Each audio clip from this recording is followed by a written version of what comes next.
Latest technology courses, best infrastructure మరియు అద్భుతమైన placements. Engineering లో మీ best choice Avian institute of engineering and technology, Ibrahimpatnam. ఒక మాట అన్నారు, నన్ను ఎవరు మోసం చేశారో వాళ్ళకి తప్పకుండా కర్మ విల్ టేక్ కేర్ అని చెప్పి. ఎవరు మోసం చేశారు సార్ మిమ్మల్ని? అంటే తెలీదు. యూ ఏబుల్ టు ట్రేస్ ఎప్పుడైనా? నాకు ఎవరు మోసం చేసినది ఇంకా నాకేంటంటే క్లారిటీ లేదు అంటున్నారు. వాళ్ళు వీళ్ళు అంటున్నారు. I don't have clarity, but I'm not bother about it. At the same time మళ్ళీ భగవంతుడు నన్ను ట్రాక్లో పెట్టారు, నేను వెళ్తున్నాను, నా బండి నడుస్తుంది, ఓకే. సో ఎవరు తప్పు చేశారో ఎందుకు నేను చెప్తానంటే, మా అమ్మగారు చాలా ఏడ్చారు. అవును సార్, మా అమ్మగారు చాలా సఫర్ అయ్యారు. నేను ఆవిడ కోసం ఈ మాట అంటున్నాను. ఆవిడ ఆత్మకి శాంతి రావాలని చెప్పి నేను చెప్తున్నాను. దెబ్బ నాకు కాదు, దెబ్బ మా అమ్మ కూడా తగిలింది.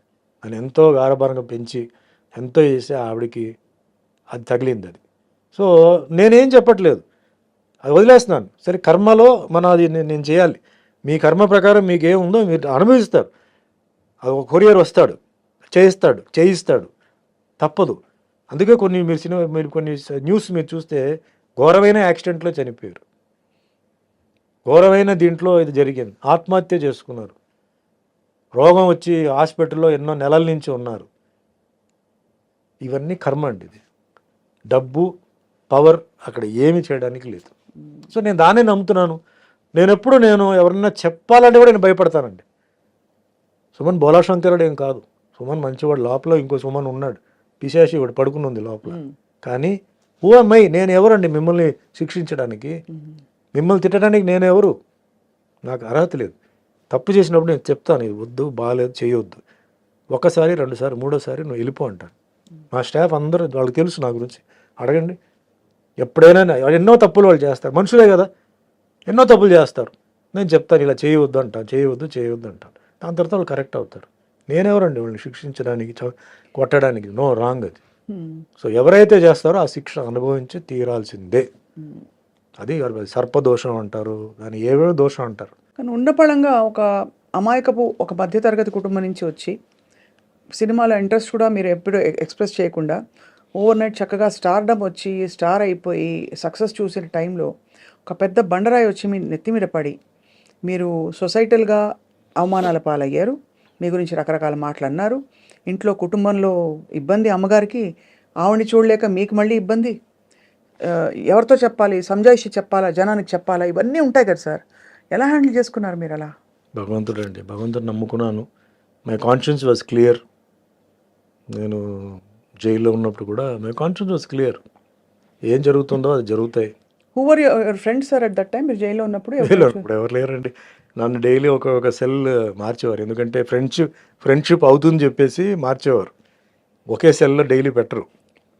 మొత్తం క్లోజ్ ప్రిజన్ ఉండేది, అక్కడ పెట్టేవారు. క్లోజ్ ప్రిజన్లో చాలామంది పెద్ద పెద్ద మర్డరర్స్ ఉండేవారు. అప్పుడు ఆటో శంకర్ని ఒకటి చాలా ఫేమస్, 7 మంది పెళ్ళాలని గోడలనే ప్లాస్టర్ చేసాడు, కింద సమాధి చేసాడు. వాళ్ళతో పాటు పెట్టారు సార్? అంటే ఆ సెల్లో, ఆ వార్డులో ఉన్నాడు. అతను పేరు మర్చిపోయాను. అతను 12 మంది ఫ్యామిలీ మెంబర్స్ని చంపేశాడు. వాడికి ఉరి వేశారు. అంటే క్లోజ్ ప్రిజన్ అది. క్లోజ్ ప్రిజన్ నుంచి మళ్ళీ నేను బయటకు, అప్పుడు మన కరుణానిధి గారు పొలిటికల్ ప్రిజనర్గా వస్తే, సుమన్ ఎందుకు అక్కడ పెట్టారు, అతను మామూలు గుండాజ్ యాక్ట్ కదా, బయట తీయండి అని చెప్పి అప్పుడు నన్ను బయట తీసుకొచ్చేసి మామూలుగా డైలీ ఒక్కో సెల్లో మార్చారు. అంటే ఒక్కో సెల్లో 3 ఉంటారు, 5 మంది ఉంటారు, 7 మంది ఉంటారండి ఒక్కో సెల్ని బట్టి. సో ఉంటే ఫ్రెండ్లీ అయిపోతాను, నేను ఏదైనా చేస్తానో లేకపోతే వాళ్ళు ఏదైనా నాకు చేస్తారేమో అని చెప్పి వాళ్ళు ఒక్కో నైటే నన్ను బాగా చూసుకున్నారు సార్. కనీసం బ్రహ్మాండంగా చూసుకున్నారండి. ప్రాపర్ ఫుడ్, ఫెంటాస్టిక్ ఫుడ్ అండి. నాకు అసలు ఇది లేదు. అసలు మిగతా ఖైదీలు కూడా నన్ను బ్రహ్మాండంగా చూసుకున్నారు.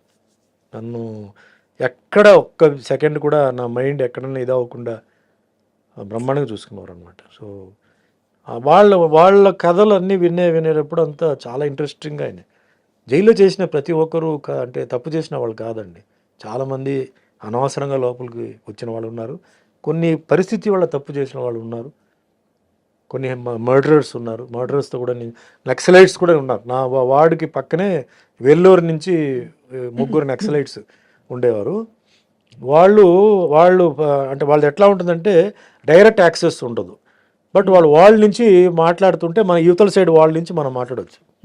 అప్పుడు సుమన్తో మాట్లాడాలని చెప్తే పిలిస్తే వెళ్ళారు. వెళ్తే ఫుడ్ ఎలా ఉంది, మీకు దాల్ అదంతా ఎలా ఉంది అంటే బాగానే ఉంది. అంటే బాగానే ఉందంటే ఎట్లా అంటే లేదు బాగానే ఉంది. అలా కాదు, దాల్ తిప్పేసి చేతులతో ఫింగర్తో తిప్పేసి కొంచెం దాల్ ఇలా అంటే ఫింగర్లో తీసి వాల్లో ఇలా వేయి, అది జారుతుందా అలా అంటుకుంటుందా చెప్పు నాకు అన్నాడు. అంటే నెక్స్ట్ డే వస్తే అలా చేశాను అలా నుంచుందండి, జారలేదంటే ఇలాగే ఉండాలి దాల్, మీకు దాల్ జారకూడదు, జారిందంటే నీళ్లు కలిపినట్టు దాంట్లో అని అట్లా అని వాళ్ళతో కూడా కొన్ని విషయాలు. ఎంత ఇంట్రెస్టింగ్ సార్ అది. అంత ఇది ఉండదు. అంటే మీకు ఖైదీలకి ఇల్ ట్రీట్మెంట్ జరగకూడదండి.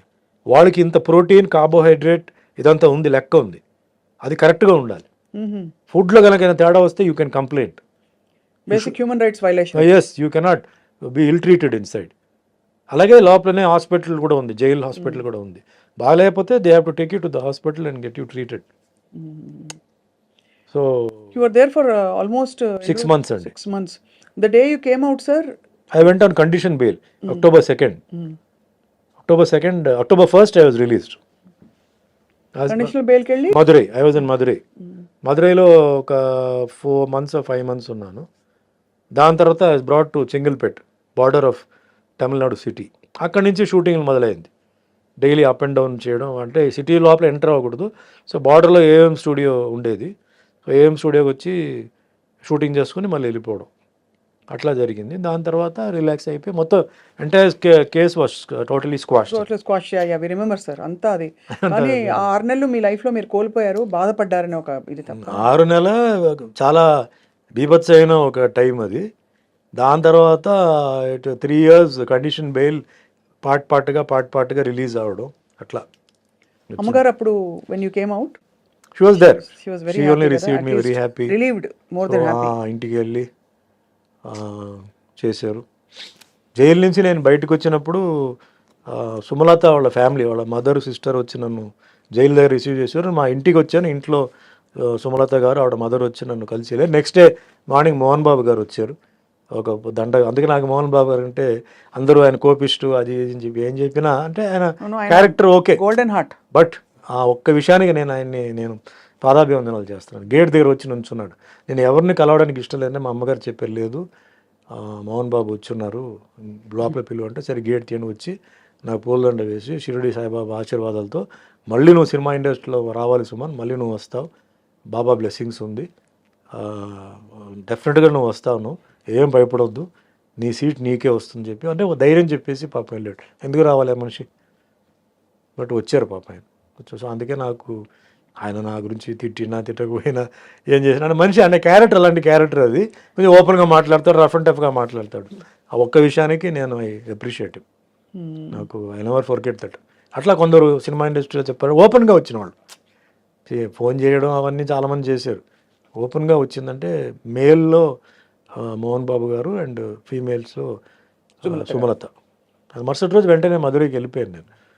సో అట్లాగే పెళ్ళికి కూడా మోహన్ బాబు గారు ఆయన మార్నింగ్ 5:15 5:30 పెళ్లి మండపానికి వచ్చి 2 చందనం గార్లెండ్స్ ఉన్నాయి, అది తీసుకొచ్చేసి ఇచ్చి, ఇది 2 మీ మెడలో ఉండాలి, నాకు ఫోటో పంపాలి, నాకు లాస్ట్ దాకా తిరగకూడదు, నేను ప్రచారానికి వెళ్తానని చెప్పేసి పాపం ఇచ్చి రాణి మేమే హాల్లో చెప్పేసి ఇచ్చి వెళ్ళారు అనమాట. సో ఆ మనిషిలో 2 ఇప్పుడు నేను ఎవరో అంటే పెద్ద ఇదేం కాదు, బట్ ఒక ఫ్రెండ్లీగా వచ్చారు కదా, ఎఫెక్షన్తో వచ్చారు. That's a great. అందుకే ఆయన గురించి ఎవరైనా ఏం చెప్పినా కూడా పూర్తిగా వింటాను, ఎందుకంటే ఆయన షార్ట్ టెంపర్డ్, బట్ ఆయన ఆర్గ్యుమెంట్కి ఒక పాయింట్ ఉంటుంది. అనవసరంగా ఆయన చేయడు, ఆయన అనవసరంగా గెలకూడదు, గెలికారంటే అయిపోతారు వాళ్ళు. సో మా అబ్జర్వ్ చేస్తాం. అందుకే నాకు ఆయన అంటే సెపరేట్ రెస్పెక్ట్. కష్టాల్లో ఉన్నప్పుడు ఎవరైతే మనం గుర్తించారో, ఎవరైతే చేశారో వాళ్ళని మనం లైఫ్ లాంగ్ మర్చిపోకూడదు, ఇప్పటికీ గుర్తుంచుకోవాలి కదా సార్. అదే మిగతా ఎంత పడ్డారు సార్ ఒక జీవితంలో, ఎన్ని ట్విస్ట్లు టర్న్స్ అన్ని. ట్విస్ట్ టర్న్ భయంకరమైన. సో మీరు అరేంజ్ మ్యారేజ్ కదా సార్? అరేంజ్ డివి నరసరాజు గారి నైబర్స్ అండి చెన్నైలో. సో నేను బెయిల్ టైం అయిపోయింది, ఇంకా కొంచెం నడుస్తుంది.